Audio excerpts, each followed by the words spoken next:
Ilang buwan mula ngayon, mapapanood niya na sa New Frontier Theater ang G22 para sa kanilang kauna-unahang concert.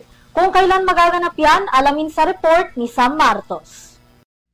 Humanda na makipagsayawan at makiindak sa kanilang mga awitin dahil sa kauna-unahang pagkakataon, magaganap na ang nalalapit na concert ng isa sa mga kilalang P-pop girl group dito sa bansa. Walang iba kundi ang Glock 22 o mas kilala bilang G22. Papamagatan itong The Eve of an Alpha.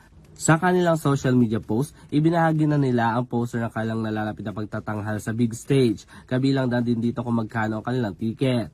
Matatandang nabuo ang G22 noong 2022 kung saan 4 ang original na miyembro nito na sa ngayon ay 3 na lang na kinabibilangan ni na AJ, Alfea at Jazz. Ilan din sa kanilang mga pinasikat na kanta ay mga kantang Bang, Loka, Musika at marami pang iba. Mabibili naman ang kanilang concert ticket na nagkakahalaga ng 1,622 pesos hanggang 6,522 pesos sa lahat ng Ticketnet outlet and online nationwide.